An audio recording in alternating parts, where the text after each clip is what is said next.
The podcast that floats down here.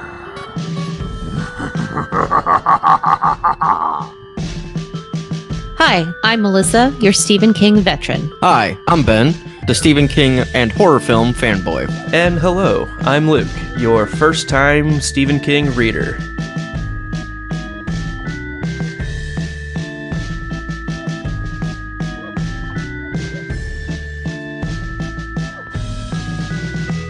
Welcome. Today we continue Stephen King's It with Part 4, July of 1958, Chapter 16, Eddie's Bad Break. This chapter was 42 pages long, and that's 3.85% of the book. All right, so let's get into some of our crazy notes here about this book. Let's go ahead and we're going to talk section by section. So section 1, where they're still grown-ups. Go ahead. Let's jump to Benji here. What was your note here on this first part? So my note here is we find out what Bill wanted to ask Beverly, talking about she is the one that had to fire the round. They made the comment of, yeah, we made the slugs and Beverly had to shoot them. And they don't expand on it just yet, but we do find out, that was what Bill was kind of thinking. If Beverly's okay with it, maybe we can have her do that. And so it's just kind of an interesting throwback that they're remembering the small details here and there, maybe haven't pieced together all of it, but that was the one thing that Beverly was like, I know I had a part in something, but I can't remember. That was the thing in the chapter before too, where it was like, oh, if Beverly, and we never answered the question, but I never really connected one to this moment here, because again, every other time I've just read it so quickly that you just understood it was going to be Beverly, but it was a good catch. Yeah, it's also there's one or two of those every single chapter. It's either throwing something back to, a thought that they get cut off on, or it throws something to the future where they're like, oh, this is something that, like the narrator takes a step forward and like just tells us something that happens 27 years later. And it's like, you just kind of get used to it at this point. I don't know. I didn't look at it as a huge cliffhanger or anything, except for when you guys asked me, what is it that Bill was going to ask her? It's like, I don't fucking know. How would Excellent. I know? I'll keep that in mind for when my questions come from later this chapter. No problem. All right. So I had a couple of thoughts on this section. My first one is, so I'm extremely disturbed by Eddie not paying attention to how he broke his arm as a kid. For a guy and he even says, like, for somebody who pays attention to the color of his stool, the fact that he can blow off the fact that he broke his arm and say, oh, it was no big deal. Like, how does that not worry him? I think it's that amnesia or whatever. It's something that he just, oh yeah, it's always been a pain, but it just never connects. From time to time I remember, oh yeah, I hurt my arm as a kid, but he doesn't remember how. And so he's already known what the cause of it was, or he's known that the cause of it was from childhood. He just never really super concerned himself. And you're right, it's out of character for him. That's what I mean. Like, it's just weird. Yeah. And it's creepy. In fact, that's going to be a theme for my notes. It's creepy. Agreed. Then we talk about, speaking of creepy, from this point on in 1958, only Henry's friends died. How many friends have died? What do we know so far? They all died, didn't they? Beverly asked quietly. After Jimmy Cullum, the only ones who died were Henry Bowers' friends, or his ex-friends. All but Bowers, Mike agreed. So who died? Go through. Who do you know is dead, Luke? Well, we know that, at least through this chapter, Patrick Hockstetter dies pretty much next chapter by looking at the chapter title and the very last line of this chapter. I think we've heard that, Belch and Victor Chris, they get killed down underneath the city. I think we've heard that before. Well, we saw dead both of them. Yeah, but it was mentioned. In grown up Bowers, dreams or whatever. And actually, I think Eddie mentions it too for Victor Chris. I believe in who was that douchebag that was with him last chapter? Peter Gordon. I He's don't from the know. apocalyptic rock fight. Right. Do you think he dies? I don't think he dies. He's not worth it. He's kind of a nothing. Or Moose. Which one was he? Was like the even bigger, dumber one, wasn't he? Yeah. Yes. He's probably gonna get killed. Yeah, I'm okay with that. For Gord, I just feel like he didn't hang around with Bowers after that because Bowers probably didn't want him to for bailing on him. Like, he was the first one out, right? Yes, but remember in the chapter, it was something like he was supposed to have gone to such and such boarding school or something in the fall. And there was a weird sentence. Yeah, maybe it's just all of them. I'm perfectly fine with that. I'm dead, good with that. Dead, more dead, extra dead. Yep, 5 for 5. Excellent. 5 for fighting. Yep, there you go. Done. Solid Canadian band. All right. And my last creepy thought about growing up in the library time. The balloons changed their message while they were sitting there. That's creepy as fuck. Asthma medicine gives you cancer. Yeah. Talk about theming the upcoming chapter. Right. I think that's polling. You know, it's a thought that Eddie's had, and that's something that we learn is that he kind of mentally has this idea that it seemed like it was going to go that way at one point in these upcoming sections that he was going to be told that, and so Pennywise would know that and know that that's one of his biggest fears. We've heard that before in this book already, haven't we? The asthma medicine causes cancer. We saw that in Eddie's walk, right? When they were by the baseball field, it came up in that chapter, I think. And actually, I believe the leper Richie say it, maybe. Well, for some reason, I'm thinking there was a Richie Tozier joke of saying, "And watch out, Eddie, you knows that aspirator you're sucking on might just give you cancer." For some reason, that's kind of sticking out to me that there was a line in there about that as well. But yeah, I think it's been an ongoing theme, especially with Eddie throughout of asthma medicine gives you cancer. That's interesting. All right. So then we head back to 1958 and little Eddie is walking down the street, heading to pick up some items for his mom. And unlike most boys who get sent to the corner grocery store, he gets sent to the local pharmacy. And Benji, I think I'm going to jump to you with your first idea here.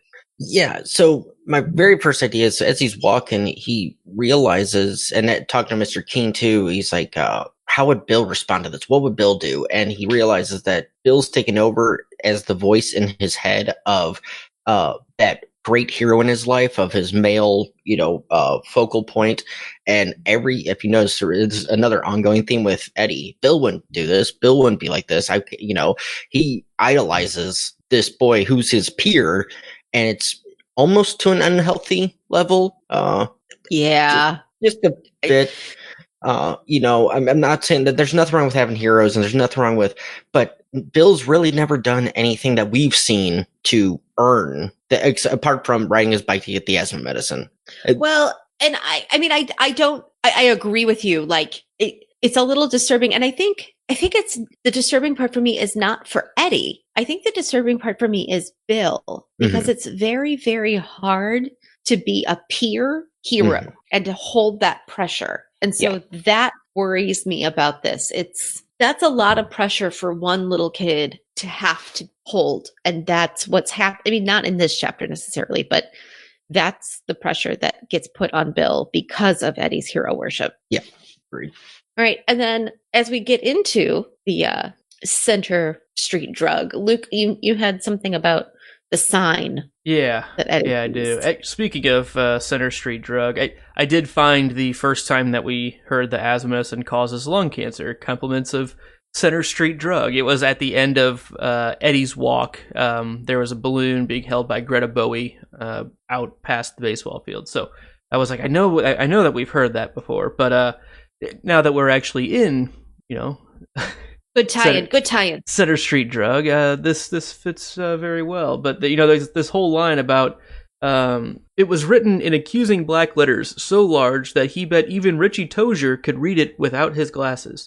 Shoplifting is a crime, not a kick or a groove or a gasser. Shoplifting is a crime, and we will prosecute. Eddie had never shoplifted anything in his life, but the sign had always made him feel guilty, made him feel as if Mr. Keene knew something about him that he didn't know about himself.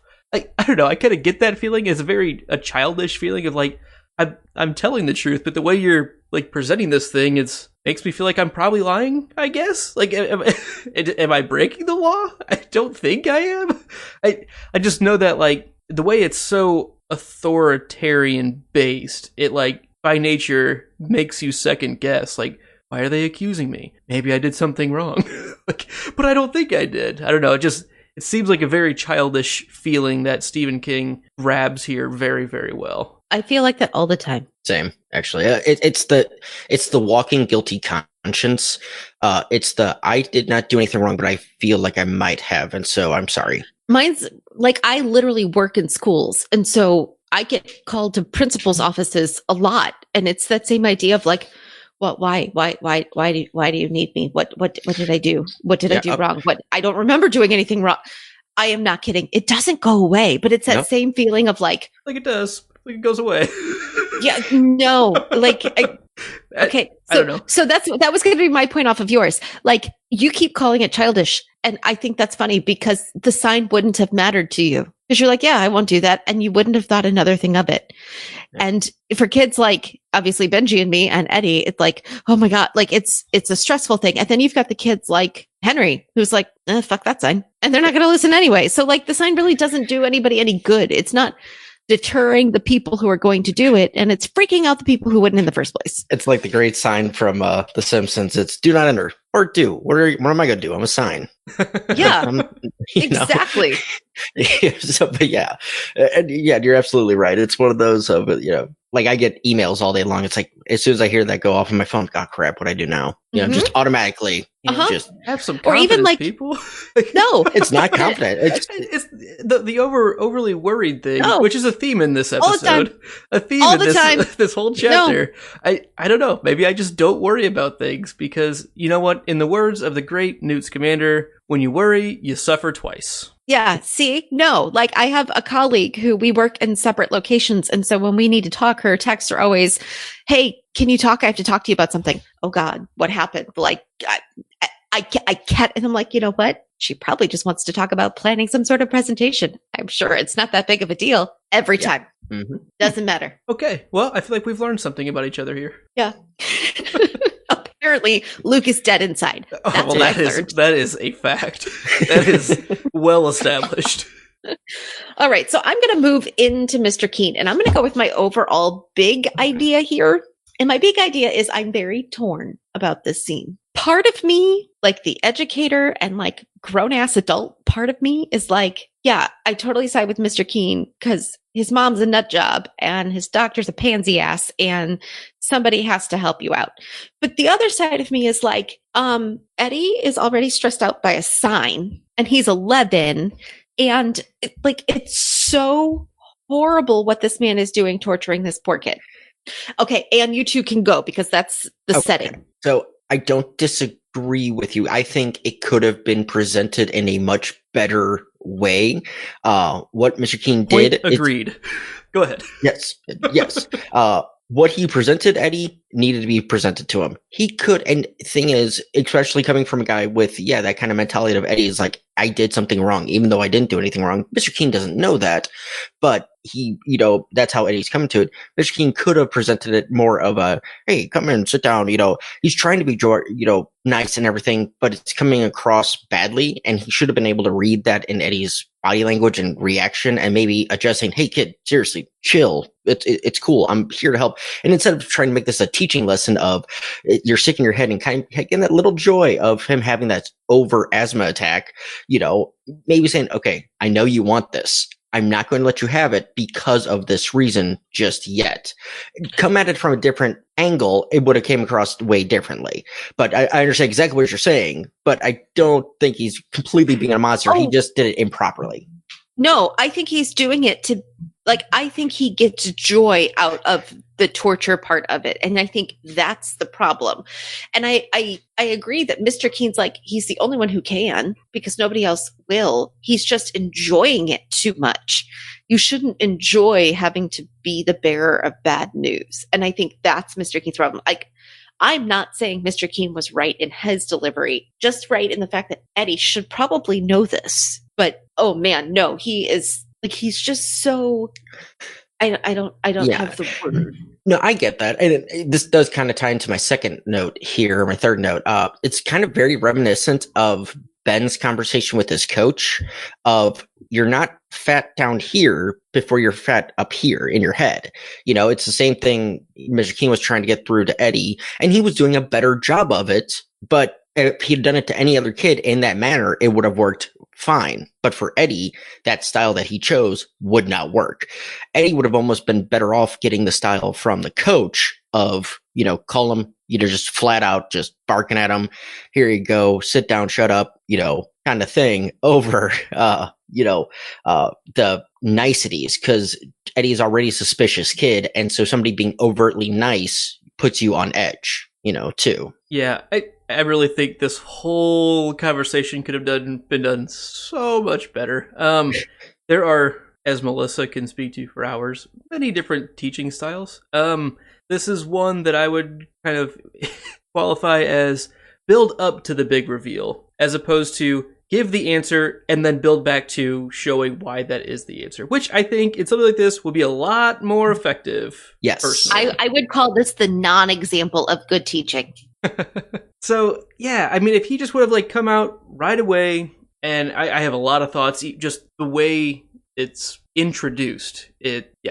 I don't know if I completely agree that he enjoys the cruelty aspect of it. I don't know if there's really any malice in what Mr. Keen is doing. I can see how it definitely reads that way. Because I think Eddie's perspective is so colored by the torment that he's feeling in his own worried head.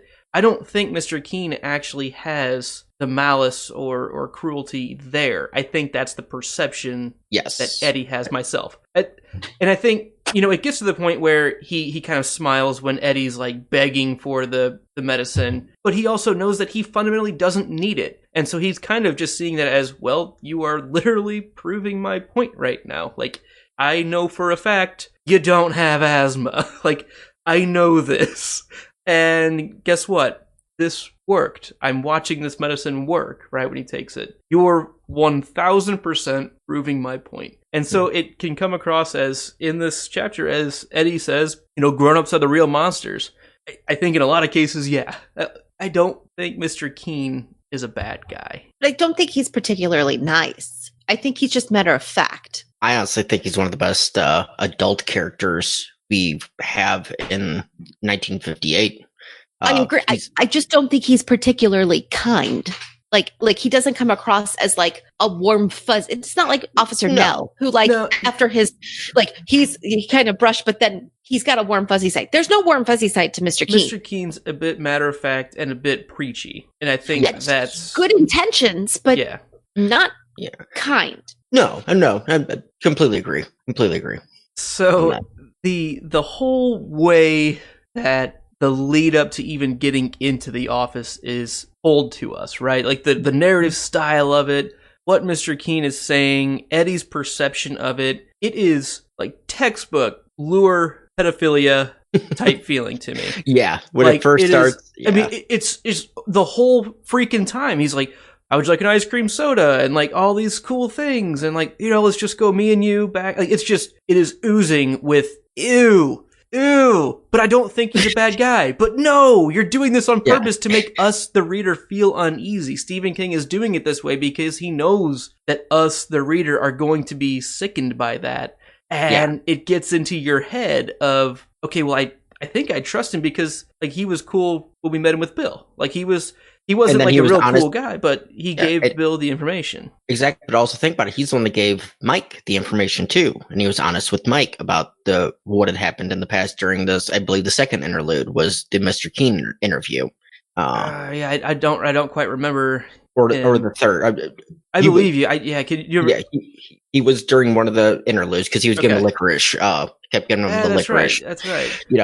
So we know he's an honest person. He's a upfront person that will pass along information and everything. But you're absolutely right. Yeah, that first 2 minutes of listening to it or reading through those 2 pages or whatever, you're like, yeah, that's kind of diddle-ish, Right, and even Eddie's alarms are going off, and that's just where it's Stephen King is doing this to put us on edge, to make us feel uneasy about Mr. Keen. And exactly, because also think about, because we had the same kind of situation with Bev and Mrs. Kirsch, lure you in, come on in for some candy, have, the Hansel and Gretel style, So she was a grown adult. So well, I know, but I'm saying, I agree with you, but yeah, grown adult. Go on. Exactly.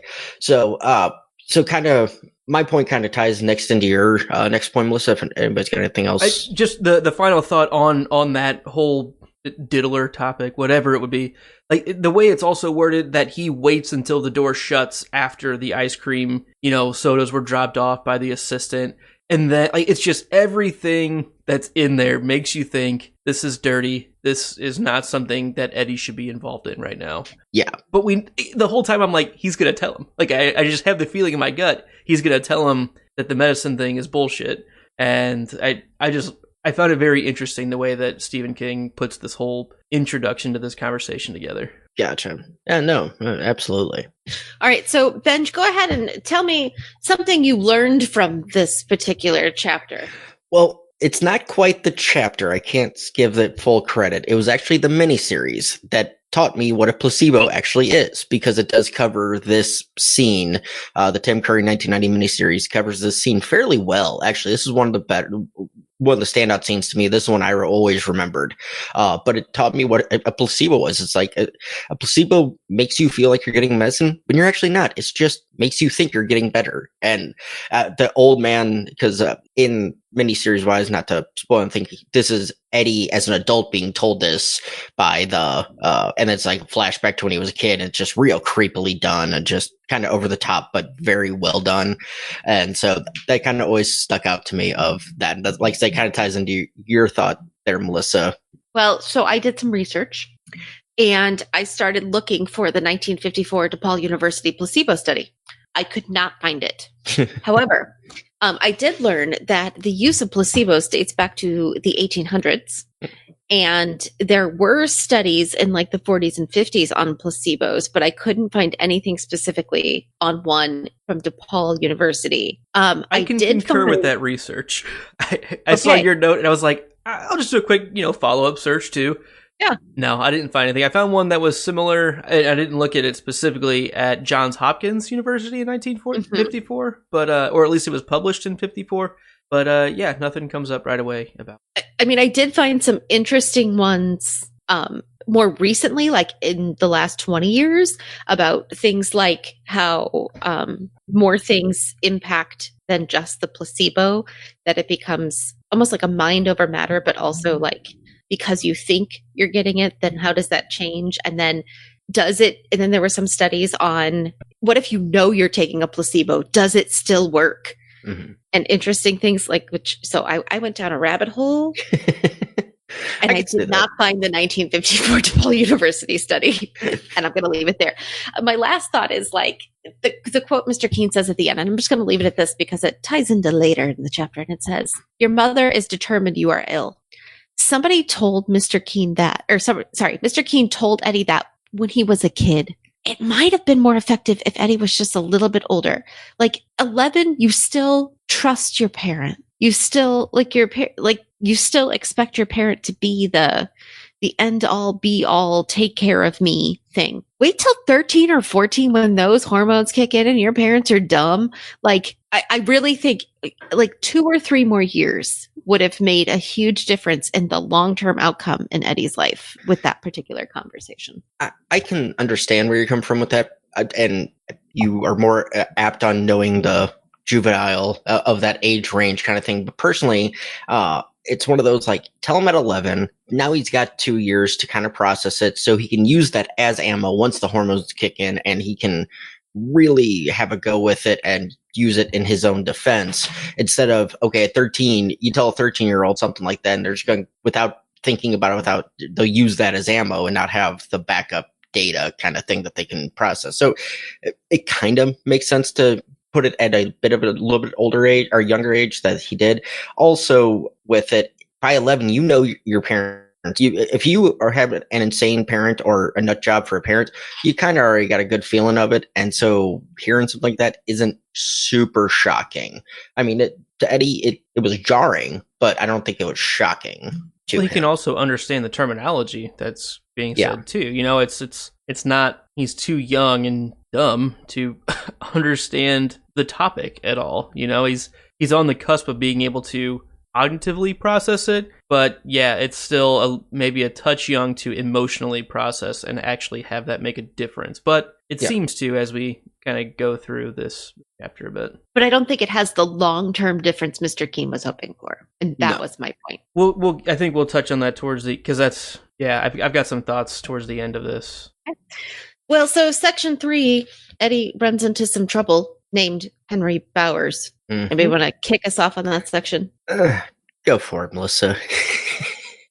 So Patrick, Patrick Hochstetter, we meet him. He seems different. Yeah, we learned he likes to kill flies and show them. Yeah, and keep them in his lunchbox. Yeah, pencil case. I don't know.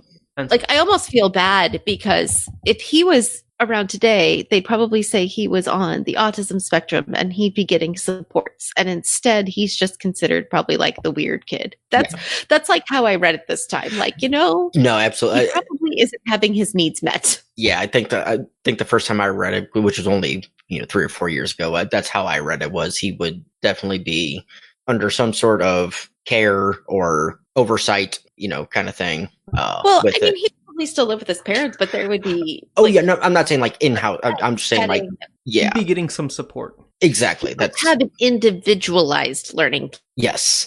My note to Patrick was he seems like he's a good fit for Henry's crew, the kind of guy that Henry wants to have around. At the moment. At the moment, yes. Maybe not a month ago, but at the moment, yes, exactly. I agree. So my next note on this kind of goes back to what I was saying on the last section too, but Eddie putting, again, so much thought into what Bill would do. Like, Bill wouldn't cry. Bill would stand up to these guys. Bill wouldn't be scared. Bill would get his ass kicked by these guys just as much as you are. I'm sorry. And it's, again, that hero worship that, and it's just kind of compounding, like you said, Melissa, that we're seeing that how much pressure that could come from just Eddie alone. And to imagine that the other people in the Losers Club probably, because we've heard everybody kind of talk about Bill similar to this, not to the level of Eddie, but similar. So yeah, it'll be interesting to watch that progress. It just sucks for Eddie that, he's been literally raised and taught to be weak. I mean, that is what he hears from his mom. And like the only person that he sees with any kind of strength consistently is Bill. So like, I'm not surprised by it because that's I'm not saying it's right or anything. I can see where he's coming from because he's so, broken down and has no confidence unless he's not thinking about it. But when he's thinking about it, he thinks of Bill, every time. That's the only example of a strong person that he knows. And we know Bill has his troubles, his emotional problems with losing Georgie and his parents ignoring him, but he still puts on a pretty strong face. Because he also, I think some of that stems from his escapist mentality that we've seen with, riding his bike is insanely. I mean, kind of getting lost in these stories that he weaves for all of his friends, that it's all escapist. And I think Eddie kind of sees that as, well, if he's in these stories and he's showing this bravery, I mean, he probably just is brave. So I can see where he's coming from. Yeah, no, definitely. So something that really stands out in this chapter is Henry shoving the adult. Yeah. Mm-hmm. Let's get physical. Except to me, this is the turning point for Henry. I got that feeling. He's been going down a road. We had some major turning points or major bends when it came to the apocalyptic rock fight. But this moment when he shoves the adult, we move from this being a story about kids, because that's what it's been. It's been a story about kids, into something bigger, something, not that it hasn't been scary and creepy. Like I said, creepy as fuck. That's my theme. Something creepy all along, but this is definitely, like, kids can hurt adults, and that's unheard of in stories about kids. Mm-hmm. Yeah. So I agree that this is another line that's being crossed to whatever this is creating. Whatever Bowers is turning into, this monster or whatever he is. The one thing I wanted to throw out there that was probably the first big line that we saw crossed was carving his name into Ben's stomach. Like, that was real. That was like our first introduction to him. That was more than just beating kids up, right? That's not just being a bully. That was downright cruelty. And yes, it's kind of escalated from there. And I think the being punched in the mouth with the apocalyptic rock fight has set this haywire machine a little bit more beyond the point of return. Yeah, and you notice he was like, he could only function on one like thing. Before he would call, Ben fat boy and whatever, or he was using every racial slur in the book for Mike that he could come up with. But with Eddie, rock boy, how do you like this rock boy? He's just hardline, tunnel vision focused. That's all working with. Like, he can't even function to come up with a different insult, that he's just that determined in his violence. And I wonder, I assume he'd probably use the same term for all of them, because at this point, it's a collective and not individual anymore. Yes. Yeah. Eddie, it didn't matter which one he found. The only difference would have been if he had gotten Beverly and been rock bitch, probably, just going on that. He probably would have gone, probably. Besides that. My next note on this is, again, we see another adult trying to step in to help Eddie. We don't see this very often from the adults in town. Just we see bad stuff happen. Adults kind of turn away, especially when it came to like Bev. People were ignoring what was happening with her at times. But we saw the first instance was the school coach stepped in, tried to defend Eddie to his mother. Then we just had Mr. Keene try to step in and help Eddie, kind of realize what's going on. And this is a third time where a good Samaritan, Mr. Gordeau, stepped in to try to help defend Eddie and failed for it. Henry shoved him over. So it's kind of one of those, like, I get a weird feeling from Eddie that people around him see him like his mother sees him as a weak or delicate, kid. Some do, but most realize that he's not. But as Mr. Godot said, it's 4-on-1. You got that. That's just crap, and so it's like a weird thing that he's able to bring people out of the blinders for Derry. I don't know if I'm overreading it, but it's just, he's the only one I've seen that where the adults are, except for Officer Nell, Mr. Nell. But, I've seen it now 3 times with different adults coming to Eddie's aid and defense. That kind of brings him out of their blinders of, hey, this is just Derry is as Derry does kind of thing. Well, and I think with the first two, the coach and Mr. Keene, they were trying to fill a void that his mother was creating. Whereas this had less to do with his mom and more to do with like just the situation. Both good, but yeah, no, I mean, I agree. There's definitely like a saving Eddie thing going on. Yeah. So then Eddie is able to get away in that moment. He's able to run. And there's a line that Eddie says, he couldn't remember if his PF flyers touched the ground. Sandlot reference. Yep. Anybody else? Yeah. Oh, yeah. Oh, yeah. Like, it's all I can see. Penny the Jet steals home. And he would have gotten away with it too if it weren't for that little kid on the tricycle. Those pesky kids on tricycles. Arr.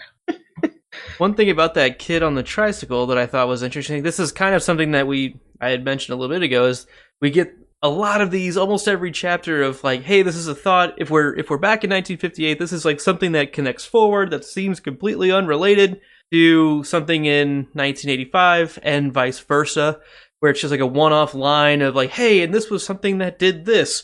Let's not talk about that again right now. It's like a one-off line that Richard Cohen, who is the little boy on the tricycle, would grow up and marry a girl, and whose unborn son would be murdered by it 27 years later. And it looked like he'd been basically eaten by something that came out of the toilet. Yeah. And it's just, I love when these things come up. Every single time I'm like, we're gonna hear about that, or we're not. I don't know. Ash, did anybody? I did not go back, but did anybody go back to read Mike's description of the children, the list, and see if Cohen was on the list? Because he might be the one that was in the bathroom that nobody has any idea of. I just assumed that's who it was. The one that couldn't fit out the window or whatever, or he just ended up disappeared. Too little. No, I think they found the body. It sounds like he was. Okay. I again couldn't, it's been a while since, so. Do you guys feel like the violence is ramping up a lot in this chapter? I mean, like, regardless, aside from like the actual, physicalness of Henry Bowers, I mean, we've heard about Richard Cohen, who, oh, by the way, his son's going to be eaten in a toilet. And then Jimmy, don't forget, Jimmy died. And then and then all these other people died after that. And they were all Henry's friends. And at the end, and I know I'm jumping, and at the end, there's the conversation of, oh, don't forget about the guy who killed his stepson, but the other stepson's missing. And we've all decided that he probably didn't we know it was probably it. Like, I mean, we are throwing in all the murder. This guy was dead, and this guy was dead, and this guy is dead. And don't forget, we've talked about this all this book, but we kind of had a lull with some of it. And I'm going to tell you about all of them right now. It was a lot of that. Yeah. And I don't know if it ties into kind of my thought, but I have a pseudo feeling like it might, because when Henry does catch Eddie and he throws him down again, and he's cranking his wrist, hammer locked behind his arm, behind his back, pulling up, and right before the snap, Eddie starts to laugh, and then the bone snaps and Eddie laughs, and it scares Henry. It's almost boggarty is kind of the feeling I got, which is, again, Pennywise is a boggart. So when he laughs, he doesn't like Eddie doesn't believe in Henry enough, kind of thing. And I think it's a version of Pennywise controlling Henry at this point. And when he hears Eddie laugh, it scares him, because you're not supposed to laugh at this. You're supposed to be scared. You're supposed to be in pain. And so I think that was kind of a tell of where this wasn't entirely all Henry again. It something overtook him to help add on to. I don't know if it's fully like Pennywise taking over Henry, but I definitely feel the same thing exuding from Henry in the last few chapters that we got from the men of Derry town folk who shot up the gang, and the kind of in chapter 2. Yeah. Yeah, that too. The Bradley gang and Adrian Mellon and the Black Spot. Like, it's just that idea of the mob mentality with glazed eyes. Something is happening just over it. Seeing red again. Only it's not red; it's orange. Yeah, with silver buttons, pom-pom buttons. May 6th, Frederick Cohen, 2.5, found in an upstairs bathroom, drowned in the toilet. That's from chapter 10, The Reunion. Thank you. Good job. All right. Thanks, full book Kindle. Shout out to Kindle. We are not sponsored by you. We should be. No, we kind of are. You could buy a book on Kindle and we can get credit for it. Hey, check out our Amazon affiliates link at thepodcast.com/support us today. Shameless plug. Shameful. And then Eddie's arm is broken. Yeah. And I think we each have a thought on that. So Benjamin, I have you start with yours. So it kind of ties in with our Richard Cohen conversation. Yeah. So Richard Cohen comes up. Are you okay? The little kid asked. Do I look okay? No, you look terrible. And just walks off. It's like, okay, yeah, that's dairy. Just, no, you look terrible. But he heard the police coming, so why does he gotta stick around? He pedals off singing The Farmer in the Dell. Like, no, whoop-de-doopy-doo. I mean, better than the itsy bitsy spider. I don't know. And then Luke, what was your kind of big thought on Eddie's break? So like he kind of is thinking about, like why he laughed, right? And I think there is, like, I don't know, what do you guys think about why Eddie was laughing? Oh, because he's in that, like, what is that, adrenaline state of just it's adrenaline and shock, and yes, yeah, I think it's just that. And also, it's that, but there is a weird thing with pain, because it is that adrenaline dump, that serotonin drop that hits, but sometimes it feels good. Sometimes it's like, really? Okay, this is actually happening. It's a weird defense mechanism, if anything. I've actually been there where I've been hurt badly, and it's like I could just laugh. Just okay. So I if you're not expecting it, sometimes your brain just can't process it. I think the shock and adrenaline and endorphins rushing through it. Definitely a factor, but I think it comes down to this line that he has in his own internal dialogue, and it says, "It was the first real pain I ever felt in my life." He would tell the others, "It wasn't what I thought it would be at all. It didn't put an end to me as a person. I think it gave me a basis for comparison, finding out you could still exist inside of pain, in spite of the pain." I think it's the realization that just hits him in the middle of this, that while he's getting his ass kicked and feeling pain for the first time in his entire life because he's been so coddled, I think something in his head snaps that, okay, fundamentally what my mom has been doing to me is wrong. And I think it's that solidifies maybe Mr. Keen. maybe I get it a little bit, and because that leads to a conversation that they have here in a little bit. But I think that laughing is him like almost in disbelief that I can survive this, and I never thought I'd be able to because of how I was taught to be. And then the hopscotch swam and looked like a turtle. Mm-hmm. And the bullies' voices seemed to float, and so did Eddie, and he floated away. Holy Jesus! It's the Casbrag bye. And what an appropriate way to describe that feeling of losing consciousness, because only in dairy do they float. Yep. Mm-hmm. Everything floats. You will too. Float too. So let's jump to section 4 with Pennywise, the ambulance driver, and heading towards the hospital. Yeah, Pennywise as the ambulance driver was pretty messed up. Like that was, we've seen Was that. he there? Not there? Is he ever there? Is he ever not there? To me, it's all one and the same at this point. He's ever present, because he can. I don't know, the thing that really changed my perspective on what Pennywise is able to do is, well, a couple things, obviously, but the Bradley gang incident was a game changer of him just being there. Everyone could see him. I don't know, like that was just completely different. It wasn't just kids seeing him at this point. Right. And then whenever we have the photo book flipping through the ages and he's always been there. So whenever I hear that, I'm like, it's not that big of a game changer right now to see him, flash in and flash out here and there, which happens twice in this chapter. Yeah, I think the second time's a bigger. But even issue. this one, it's like, wait, what the hell? Because he's also he's a little drunk, right? Yeah, that was going to be that's kind of what I had on there. Mr. Nell giving him a sip of the real medicine, Whatever it takes. Irish whiskey. Whiskey, Nancy whiskey. That'll do the job. Yeah. So whiskey in the gyro.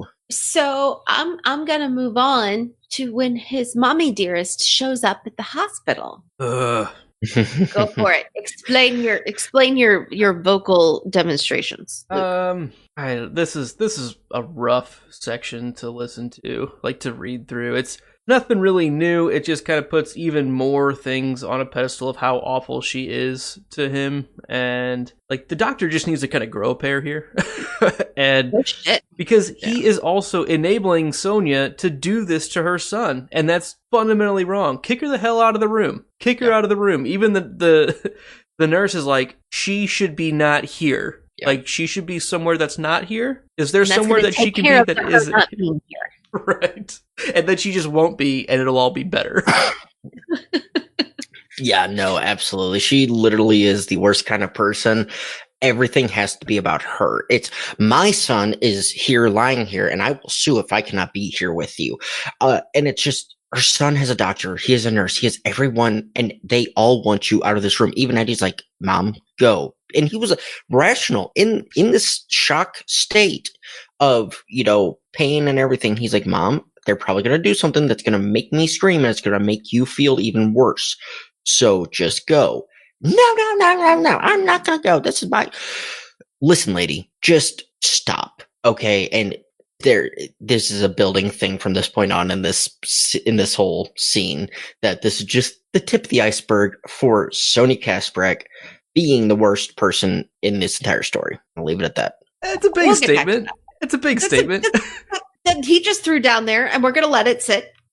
And unless you have anything else you'd like to talk about in this section, I'm going to jump to Eddie's dream. Is that still in this section? It's the next section. Okay, the one last thing is right at the very end of this section, I believe, and it's when he actually sees, he has reminiscent thoughts to the leper, the predator eyes in his mother, and she kind of has a monstrous look to her, and he's also, like I said, I think early on when he was feeling the pain is when he starts completely changing his perspective of his mother and realizing things. And I think this is just kind of some of that showing up a bit. And his mind is kind of showing him the truth of what she's doing. And it leads right into the next section where, Melissa, you have the perfect line to kick us off there.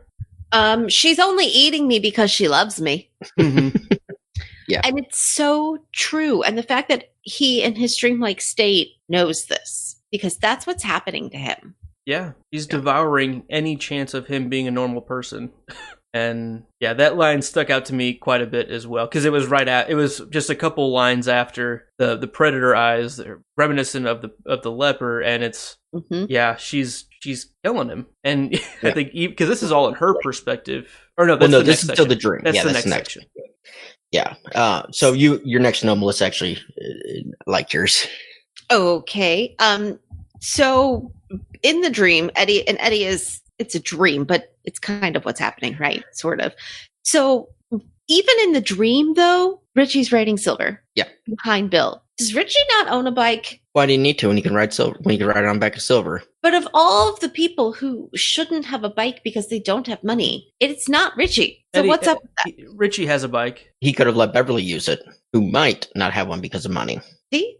Okay. All right. I can maybe give you that. All God, right. But pull that one right out because sure. we do know that Richie does have a bike. Yes. It's just too small to keep up with Silver. It was the reason that they rode double going to the house on Neville Street together.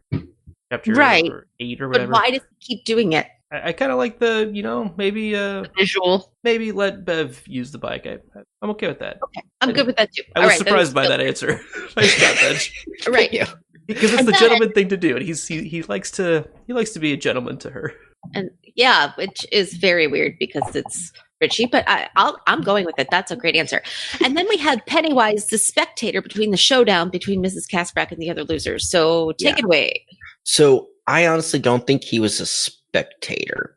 He was there to egg on Sonia as she's confronting the losers, just to amp her up, and it is called out later on that Eddie's like, that's what he was there for. He was trying to get to her to cause this split, to divide us. I actually typed that up before I got to that next line, and I'm like, oh, damn it, I'm leaving it. But the book was smarter than me. Or like my students would say, he stole my answer. Yeah. This was written 30 years ago. Exactly. That was called foreshadowing. Nice job catching it. Yeah. So, but I do believe that he was not just a spectator. He was, because his whole dance routine, every time he would do a cartwheel, she would amp up. She would, jump up, or he would do a twist. Yeah. And so it was him just interpretive dancing to shift into her. Yeah. Puppeteering. Yeah, puppet. Exactly. So I've never really seen it that way. It's an interesting perspective, and I think I agree with you, but I've always seen it a little bit different. I've always seen it as they've ramped up, he's gotten more powerful. Not that he's necessarily controlling them. It's that they are giving his form life. Like the power is going the other way, that as the anger stirs up, he fades it more and more into reality.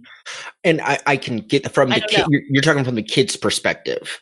I just mean in general. I think mob mentality, all of it. Okay, no, right. That's fair. That's fair too. Every time there's that anger, or scared or anything, he comes into view, and the more of those negative emotions that exist, the stronger he gets. Gotcha. So he's like the ooze from Ghostbusters 2. Yes. Okay. So excellent. I don't know. I'm going to draw a parallel because I think we're not supposed to know. I think we're supposed to question that of which one is it. And it reminds me of something that we talk about pretty often, I know. Sorry if you're not a fan, but A Song of Ice and Fire. George R. R. Martin, the book series. A lot of the others in the books, the White Walkers from the show, they're constantly questioning, like in these old stories, these old tales in history, is it the cold wind that brings the others, or do they bring the cold? Like, you just don't know. It's like, yes, they seem to come together, but where's the causality? You don't really know. It could be both. It could just be by nature a combination of both, and one shows up and the other shows up, and they feed off of each other and perpetuate each other. So I think we're supposed to be questioning that, and I don't know which it is. I like the idea of it takes a little bit of this vitriol, this hate, for him to actually show up, and then it just becomes an echo chamber of hate that he's bouncing and feeding off it, but also throwing some more in. I like it working both ways, and alternating a bit. I do too. I like that. Fine by me. Because I don't know. Yeah. It's something that I've been thinking about since you guys kind of pointed me to think that way in chapter 2. Like, I don't know if we look back to that chapter, when we recorded, it was like, I didn't catch that. Like, I just didn't realize it. But then, yeah, I've been a little bit primed on that, but I see it a lot. You're welcome. Yeah. Appreciate it, guys. You guys are killing it. Yeah. All right, so we're going to go to the section I like to call, "Oh, you stupid bitch." Because there is literally nothing in the world that I hate more than a bad parent. There's just not nature of who I am and what I do. And my only really big one to get me started is, what a judgmental cow. I'm not even with the conversation with Eddie, just the judgment of the friends. All of them. Mm-hmm. Yep. All of them. Honey, you're no prize turkey there. I don't know who you think you are, but you got the stutterer, you got the motor mouth, you got the ones I can't say, and you got the fat boy, and I got the ones I'm not going to say. Oh. And it's like, it's so bad. Yeah. So that's all that I have. Anybody have anything before the Eddie confrontation, or do we just want to jump into that? Yeah, I do. So Eddie had a dream of the confrontation, but it's sort of an out-of-body experience kind of thing. They're wearing different clothes, maybe here and there, but maybe he can't say for sure. I'm wondering, was this Pennywise showing him this confrontation, or was this something else, the other guiding force that we've talked about? The turtle, right? The turtle, yeah, for lack of a better, was it him? Or was it just Eddie just being that perceptive of hearing whatever had happened? Because he dreamed it happened in the waiting room, but this actually happened on the front steps of the hospital. So slight differences, but pretty much the essence was there. It was just kind of one thing that I don't have the answer to, and just kind of one thing I thought was like, I wonder why he was shown this. I don't know. That's a good question. Luke, ideas? Just say the question one more time, please. Did Eddie shown this? Why did Eddie the confrontation between the confrontation? Friends? Not why, by what means? Well, I'm questioning that a bit, because I'm going to go ahead and just kind of somewhat roll this into my thought here and read off a line that I have highlighted. I think it kind of plays into me figuring this out, at least thinking about it. But she could not tell exactly why the feeling of triumph should fade like that, or why it should be displaced by an unfocused fear. It was something in her son's pale face, which was not blurred with pain or anxiety, but instead bore an expression she could not remember ever having seen there before. It was sharp, somehow, sharp and alert and set. The confrontation between Eddie's friends and Eddie's ma had not occurred in the waiting room as in Eddie's dream. She had known they would be coming, Eddie's friends, who were probably teaching him to smoke cigarettes in spite of his asthma. His friends. So it specifically says, this scene didn't happen, right? The scene doesn't happen. But it does, because she does call out that she was waiting for his friends, and she called him out, and they all stood behind Bill, and the only one that kind of talked back to her. So, it does happen. It's a little off. It's a little different than what Eddie experienced or saw, but it does happen. It happens later on. Is what it, because basically then she lingered on the home hospital's long and shady front porch, knowing they would show up, coldly determined to put paid to this so-called friendship, this camaraderie that ended in broken arms and beds of pain once and for all. Eventually they came, and as she knew they would. But I don't know, it's definitely a little confusing of where the narrator is bouncing around, where Eddie has this dream, almost precognition of it happening, right? It's almost like he sees, and the timeline makes this a little confusing as to when we're jumping into this section compared to where the so-called dream happens. But regardless, I'm a little still confused after reading that line. But to actually try to answer your question, I think it's for the good force that he sees it, because he needs to be aware. Basically, the turtle is the one showing him this, because he needs to be aware of the danger that his mother kind of represents to the whole group. And the turtle's job is to get the group together and keep the group together. So Eddie needs to be aware of the detriment that his mother could play in that. Because he's the only one with the power to make sure she allows his friends. Mm-hmm. Yeah. So I do my next note, kind of a meaner thing, but Sony would totally be an anti-vaxxer today. She would do the research, and the doctors, in today's standards, that's, I don't know. I'm just You're Like a flat correct. earther. yeah, had that thought. I'm like, I'm not gonna go on to it, but I just had to put that in there. And while we don't typically like to choose sides in any sort of political debate, Benji's right. Please vaccinate your children and neuter your cats and dogs. Yeah, And the earth is round. And watch The Price is Right to learn more about exactly. your dog neutered. So my next note, it's still while passed out state. This is in Sonia's head. She comes up with the idea of Eddie shouldn't be out. He shouldn't be playing with people. He could be working on his soapbox derby. You know, he could. That's what he's wanted to do. Get this. He can win this race. He can go down and then get a trip to Akron, Ohio. First of all, what a trip. Akron, Ohio. Yay. But Is that sarcasm? Is that sarcasm? You can go watch the Akron Rubber Ducks play. I mean, come on. That is one of the best named in fairness, minor league outside baseball of teams of all time. And right outside of Akron, I believe, is Sandusky, or Sandusky's not far, which has Cedar Point. So, hey, all right. But anyway. Go catch a Rubber Duckies game.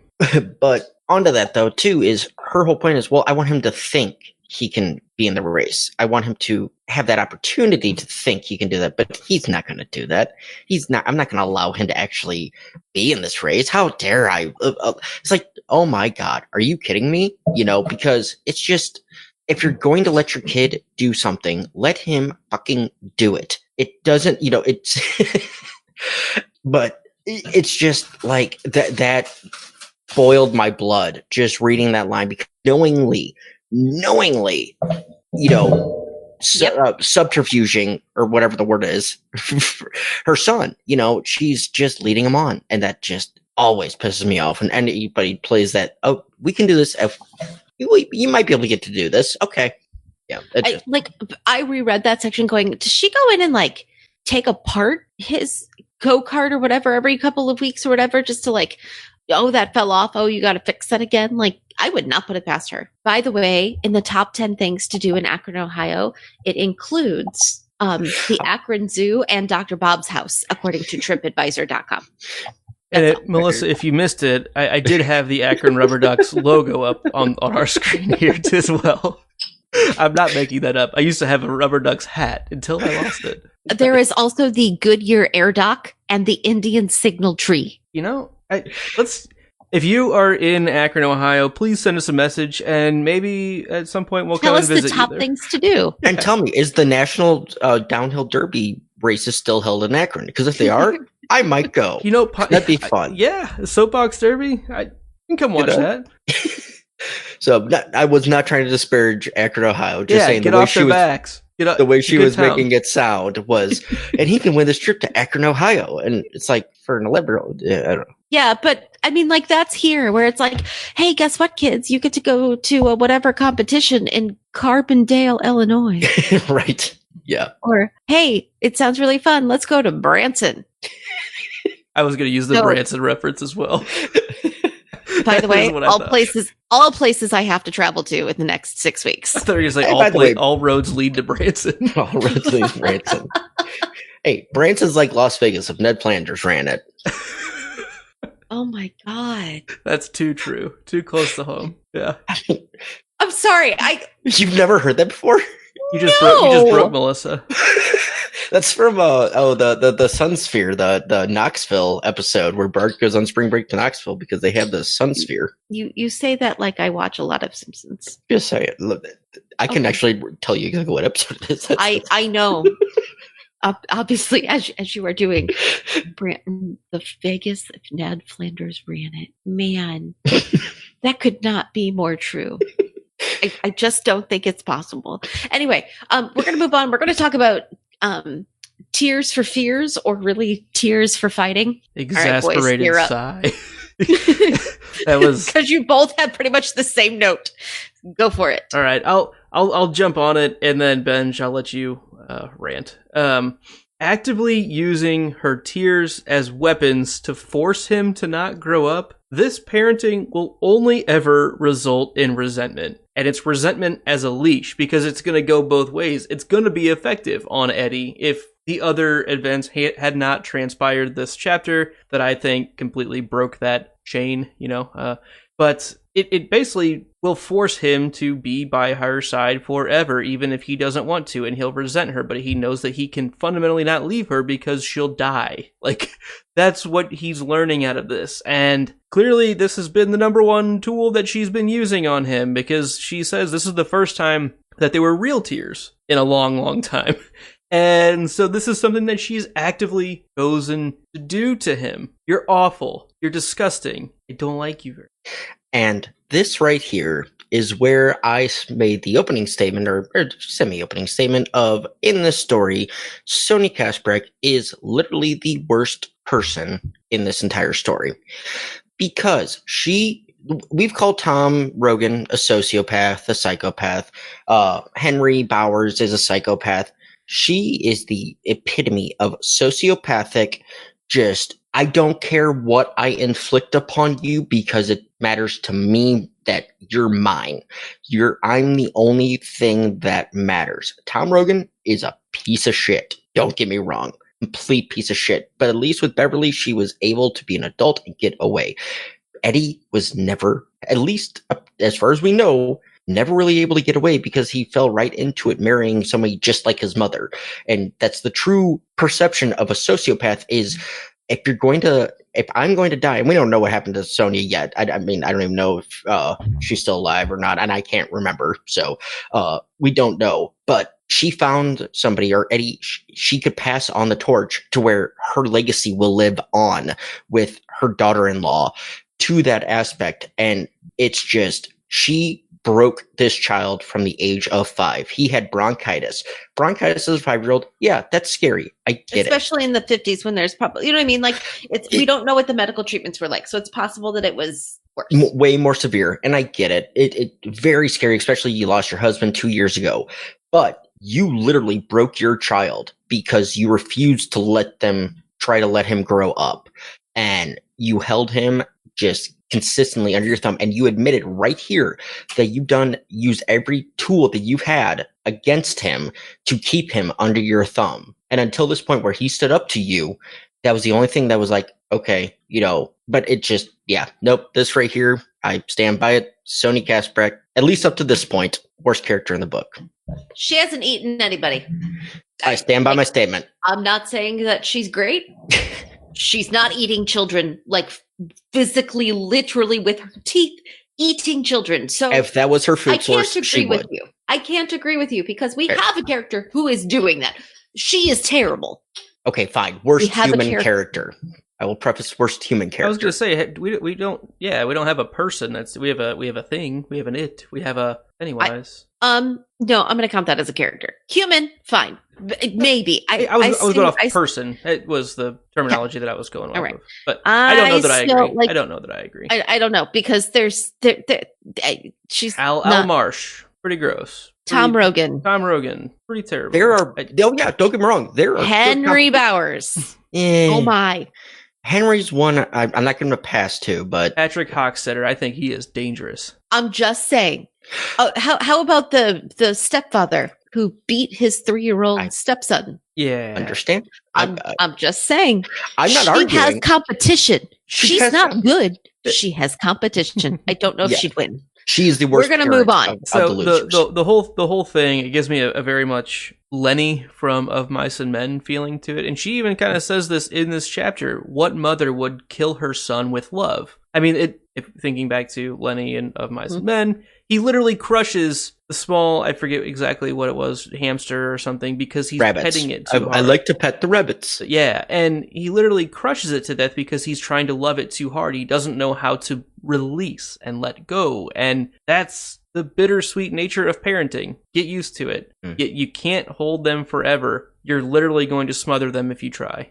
And let me go with my next thought on that, if that's all right. Yeah, with absolutely. You. Absolutely. Speaking of smothering them to the point because you don't let them go, it's literally her biggest fear is him leaving her. And Yeah. so, and I'm going to read the whole Go for it. section. Go for it. Says, and thinking of Eddie as an adult in any way always caused a panicky little bird to flutter inside her mind. This was how she felt on the infrequent occasions when she wondered what would happen to her if Eddie didn't want to go to Derry Business College or to the University of Maine in Orono or Husson in Bangor so he could come home every day after his classes were done. What would happen if he met a girl, fell in love, and wanted to get married? Where's the place for me in any of that?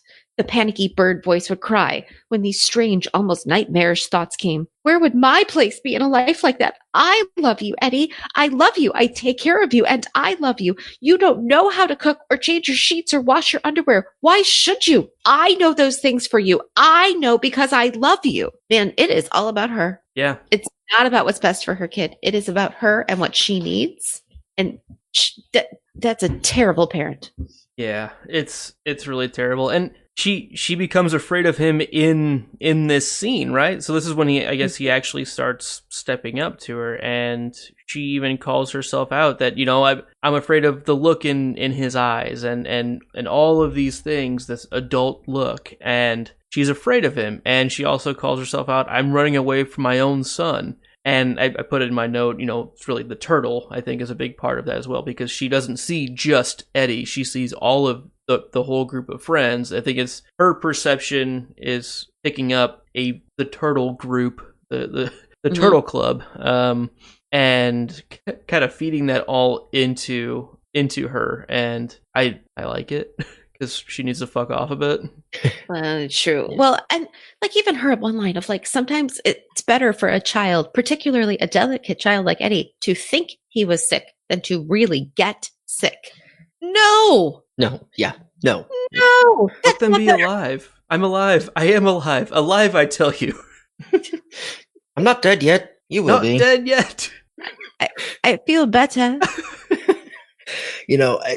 Yeah, it's like I said. I mean, I know I was going on kind of a rant, but this mentality of the overbearing, over smothering parent. No, the helicopter parent's fine, whatever. But she's not even a helicopter parent.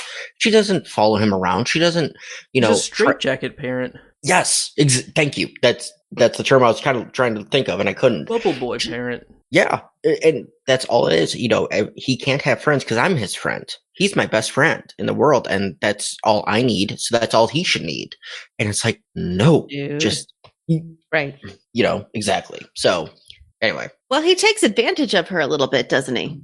Yeah, I he love plays that. her. He plays her well. Luke.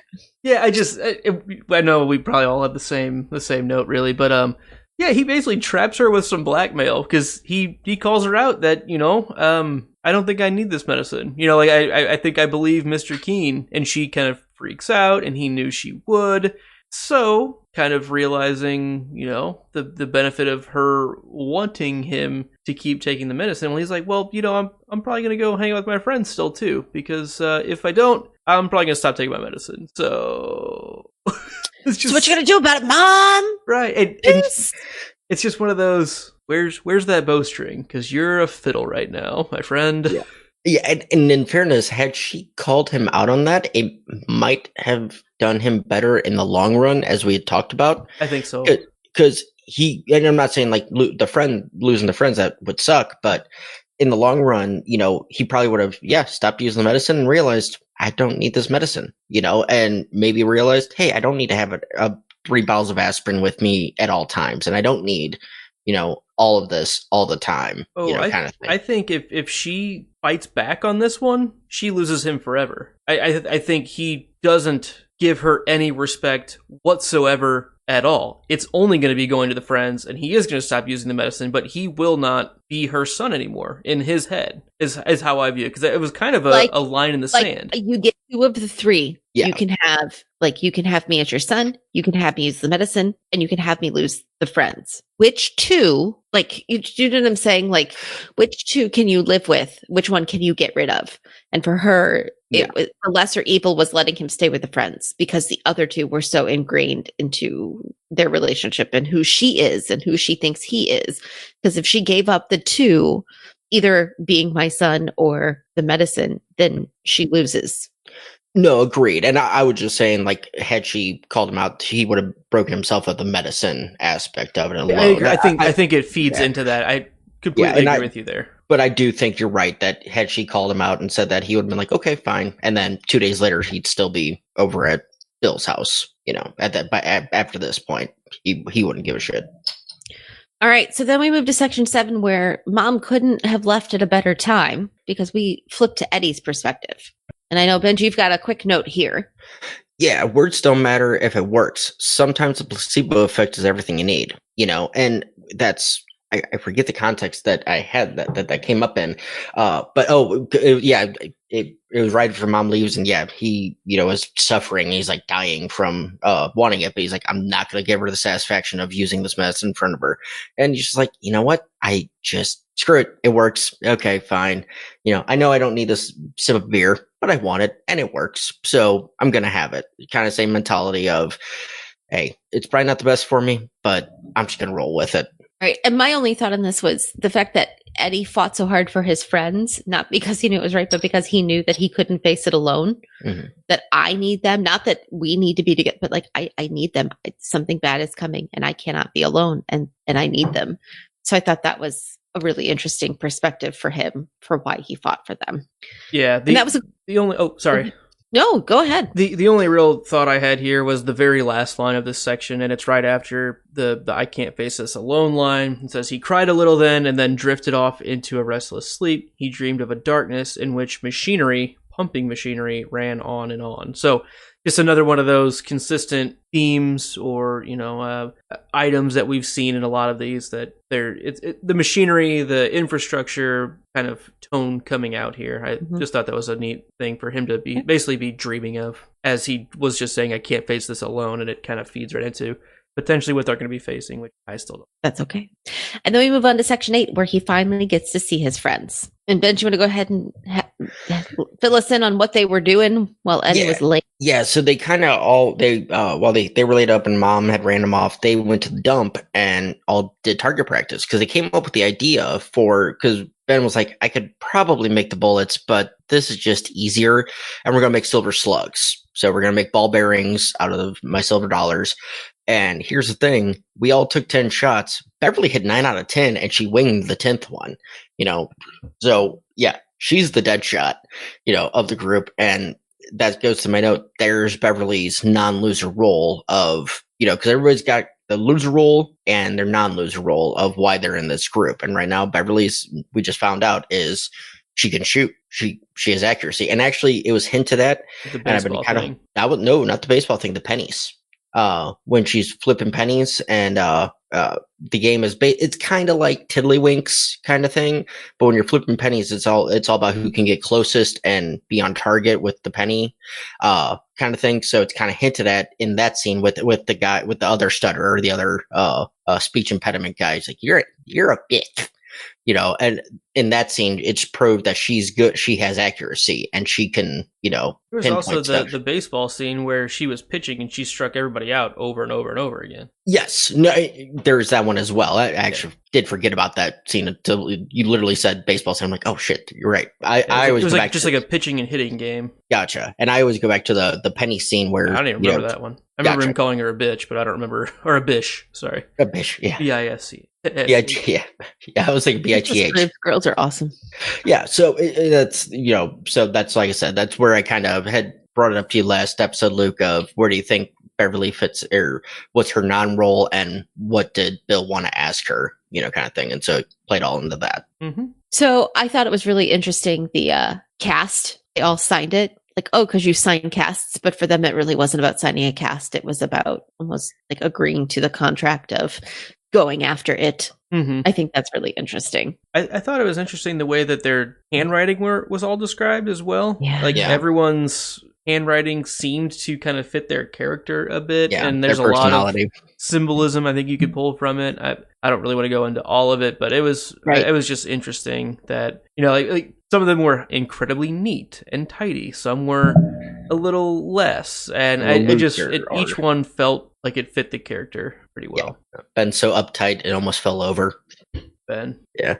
All right. Any last notes before we get to some of our other sections? So my only last note is, so there was a dark cloud over that whole day that had been building and building and building, and yet no rain came, at least not yet. So the dark cloud built and built and built, and Eddie finally got together with his friends, and it cleared up, and it rained again. The rain finally came the next day, but in that moment, it cleared up with nothing coming. So I liked that ever present, ominous, Doom. kind of build, and then just nothing. I did like that build up there. So Excuse me, folks. I'm here for the Doom. One for the Doom, please. So one thing that's really interesting about the way Kindle works is it also shows you one of like the most highly highlighted things in the books throughout the chapters. So this section has one of the most highly. Do you have a note on it? Lower. Okay. Well, it's one of the most highly quoted things in there, and I think it's garbage. So go for it. We'll talk about it later. Yeah. It wasn't me arguing with either of you. I'm very excited. No, okay. I'm moving on. It's my show, and I can.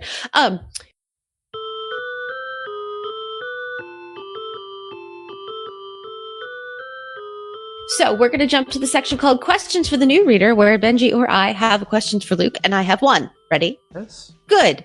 What did Bev see what did Bev see it do to Patrick Hockstetter?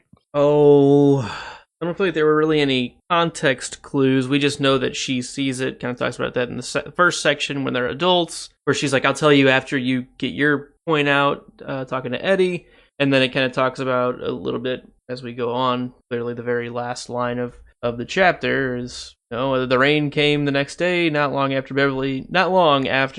Beverly saw something terrible happen to Patrick Hockstetter. I'm going to say he gets eaten in half. Just completely. Top or bottom? Top. Or like left or right? Like belt down is just laying on the ground. Just okay. And then the animator died and the monster was no more. I'm looking for like a giant cave monster. Okay. All right. All right. Because fair enough. Also, I'll save that for my thoughts. Yeah. So great. I did have one. I did delete it, but I'll go back to it. So Luke, who is the worst character in this story, and why is it Sonia Kasprak? I saw that written there, and I did chuckle. So I knew that conversation was coming up earlier. And that's what, I didn't think I would take it as far as I had during our conversation. Hey, so if you make a point, sell it. Just stick with it. Stick with your guns, even when you're wrong. It's okay. Wrong. She is awful. I mean, I absolutely hate what she's doing. I'm not going to say she's the worst person in the book, but I fundamentally am disgusted by the type of person that she is. And the thing that sucks so much is that she is so realistic. This is the kind of thing that happens to thousands of children every single day. And that's the kind of thing that, again, if you listen to the Noobs episode, one thing that I know I really harped on was like, I didn't expect this book to have anything like all of the social justice, all of the topical, real life, scary things be a part of it. And this is just kind of building on that more. And it's just so unfortunate that it's so true. And I don't know, I just really makes me feel for Eddie because he's like Dudley Dursley, not given a goddamn chance. Like, he is literally brought up to be what his mom is turning him into. And this is kind of a breaking out of that chapter, and it was really nice to see. All right. So now let's jump to the section called Luke, what do you want to talk about? Oh, I renamed it. Yeah, because it hasn't really been questions or comments for it's more just, I guess, someone. What is the ramblings of Luke's brain? Hours and hours of that every week. We know. Great. It's great. Knowing that we're getting through the chapters, I have a feeling we're getting close to the end of the book, kind of thing. And knowing that the next chapter is another one of the missing, the death of Patrick Hockstetter, and then we basically have an interlude, not the next chapter, but the following. I think we are about done with the 1958 storyline. This is just a prediction that we're basically going to go and have all these confrontations down in the sewers that it seems like everything's been basically telling us that we're going to have, and the two boys are going to get killed, Belch and Victor Chris, at Hockstetter next episode. So I think a lot of we're gonna start getting a lot of answers the next 2 chapters is the feeling that I get, and then kind of the fourth interlude in part 5 is gonna be kind of the resolution of the adults. So that's just the overall feeling that I get from it, and still, it's a damn good book. I like it. Well, good. I'm glad you like it. I mean, can't quit now, so you're kind of stuck. Yeah, you're past halfway. You're done. Once I'm in chapter 1, I can't stop. So can't stop, won't stop.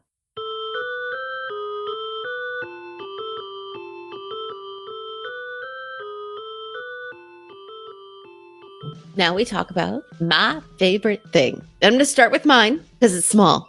And it's just Eddie floating away, both right when he first breaks his arm and then throughout like the next section or so where he's floating in and out. I've been there before where I've been very significantly injured. And to this day, even though it's 20 plus years later, I only have flashes of what happened. And so I know that feeling of like, I'm there and I'm checking in and I'm having a conversation. And then the next thing I know, I'm in a completely different location. And then I'm having a little conversation. And then the next thing I know, I'm in a different conversation. And I just relate to that happening to him very, very much. And I like that it's the dairy version of floating away.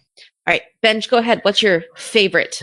So my favorite thing is something Luke was alluding to. This is a overly highlighted thing through the Kindle app, and it did stick out to me. And after I read it 3 or 4 times, it's like, dude, this is really cool. So I'll read the whole thing. Maybe he thought there aren't any such things as good friends or bad friends. Maybe there are just friends, people who stand by you when you're hurt and who help you feel not so lonely. Maybe they're always worth being scared for and hoping for and living for. Maybe worth dying for too. Is that what has to be? No good friends, no bad friends. Only people you want, you need to be with.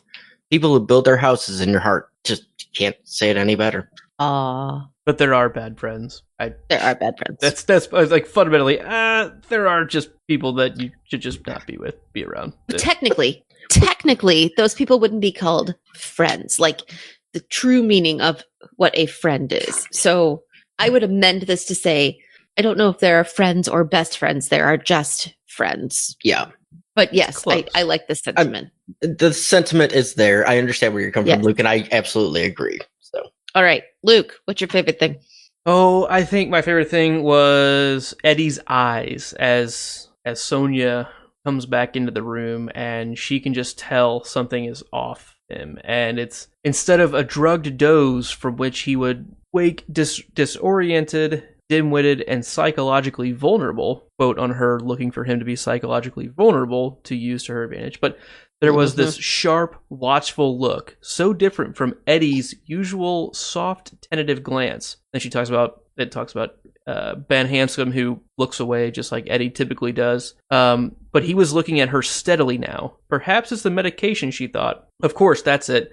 I'll have to consult Dr. Handor about his medication. And she was the one who felt a need to glance aside. He looks like he's been waiting for me, she thought. And it was a thought that should have made her happy. A boy waiting for his mother must surely be one of God's most favored creations. You sent my friends away. Oh man, I love how this paragraph, I think, says it all about her, right?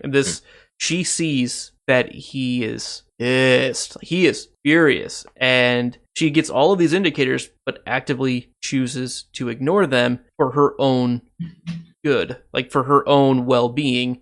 Not what's good for my son, what's good for me out of this. And this isn't good for you because he's realizing how awful you are. And I love the way he takes control of the situation but still he's not cruel to her. He basically hands her the rope to hang herself. And it's really, really well done, Eddie. Nice job. Agreed. And that wraps us up for today. Thanks for joining us. You can find us on social media at Floats Down Here to interact with us between episodes. If you have any questions, send us an email at floatsdownhere@gmail.com. Find this show and all of our shows at thepodcastthat.com, where you can support our show in a variety of ways by clicking on the Support Us link. In particular, you can go to our Amazon affiliates link and support us by buying your own copy of a variety of books and other things through there. We get a little kickback from Amazon and you get stuff. Stuff is good. Make sure you subscribe and rate and leave a comment on iTunes and YouTube. We appreciate all of the people who give us those stars and the subscribe bells on either one of those platforms. We appreciate all of your support. This show and all of our shows at thepodcastthat.com are produced with the love and support of our wonderful Imaginary Legion patrons. Learn more about our reward tiers at patreon.com/stayimaginary. Also do find our show, this show and all of our shows, on Radio Public. It's free, easy to use, and when listeners like you listen to and find shows like ours on their Android or iOS app, which is free to use, everyone benefits. We get a nice kickback from that as well. Join us next time when we discuss chapter number 17. Another one of the missing, the death of Patrick Hochstetter. You'll float too. Stay imaginary. Thanks.